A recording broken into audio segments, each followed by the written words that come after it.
Hey, family. My name is Angela. I was asked to speak, and I do feel honored.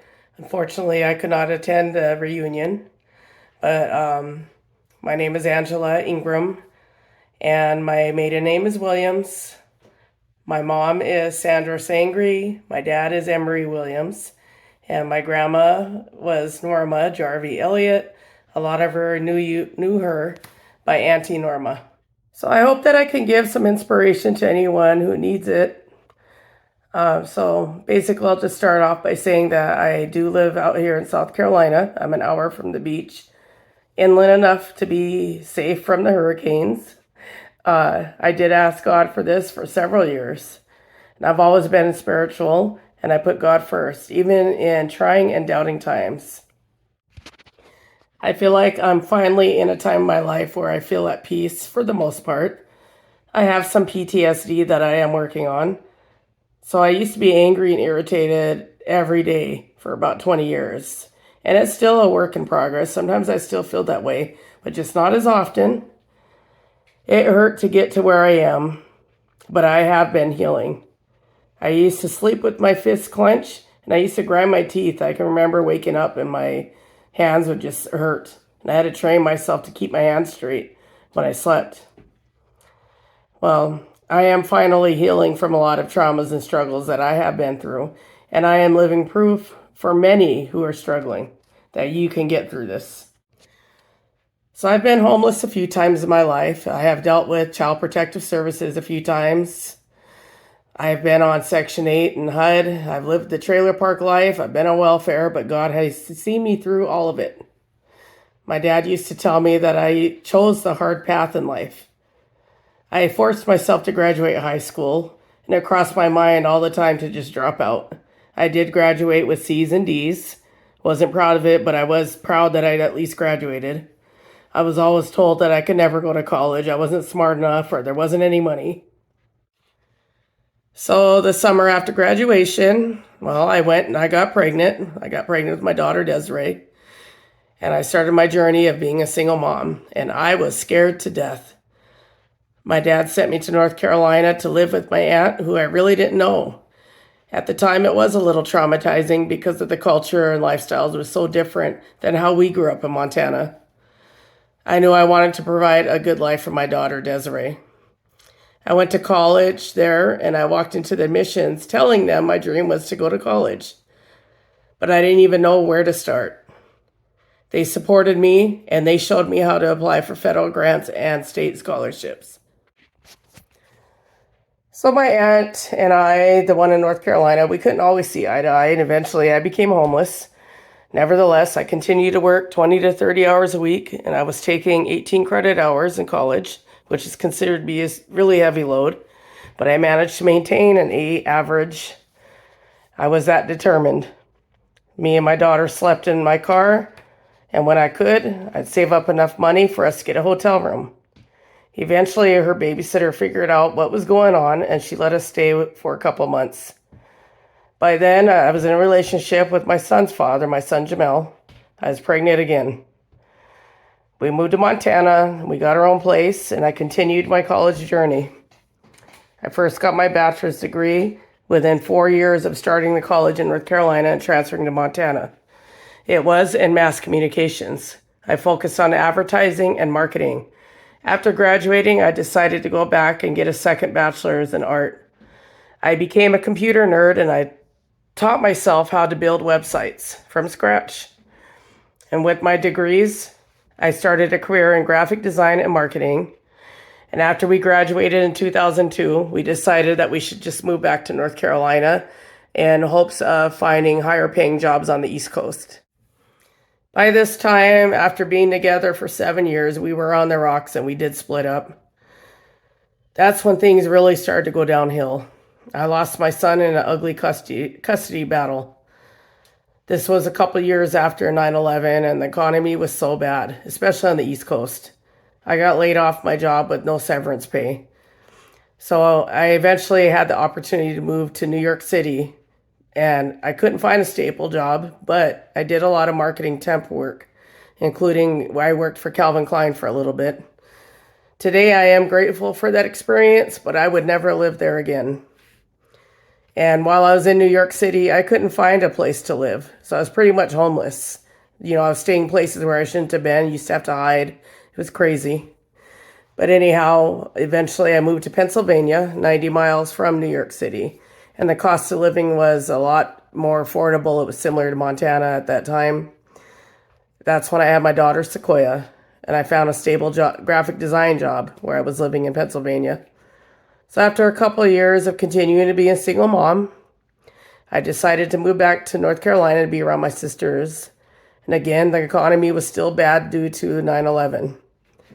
I worked temporary jobs for a year in North Carolina. I couldn't find a stable, permanent job. And God closed all those doors. And I made the choice to move back to Montana. I was so angry. And my young self said I'd never, ever live back in Montana again. I mean, God closed those doors like crazy. The transmission went out in my car. I couldn't find a stable job to keep paying rent and to even pay for the car. And crazy that summer, I remember I had a dream that my grandma was hugging me and she was telling me that her time was coming. And I woke up and there's tears in my eyes. And I remember I called her and she actually got all happy. And she told me that she'd been praying for me just to move home. And I told her at that time I did not want to move home. But like I said, God has a reason for everything. And he closed all those doors. So I ended up moving back home to Great Falls in the fall of 2007. Well, I lived back in Great Falls from 2007 to 2011. And I couldn't find any work that paid my worth for having 2 bachelor's degrees. I became a heavy drinker, like 5 to 7 nights a week. And I was a functioning alcoholic, and I stayed numb because I was so angry being a single mom of 2 girls and paying child support for my son and working low-paying jobs. I made around $1,000 a month, and $300 went to child support. But I was grateful to be around my big family in Montana. I got to spend all that time with my grandma Norma and my cousins, my aunts, my uncles. I even got to hang out with some of you, my extended family, that's at this reunion today, and I am so grateful for that.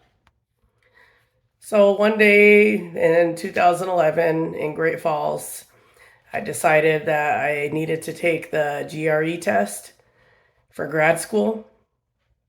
And I was inspired to do this because I went on so many interviews for professional jobs in Great Falls. I mean, like with the museums, the nonprofits, and they all preferred an applicant that had a master's degree, which I did not have. So I was inspired to get my master's degree because of that experience that I had.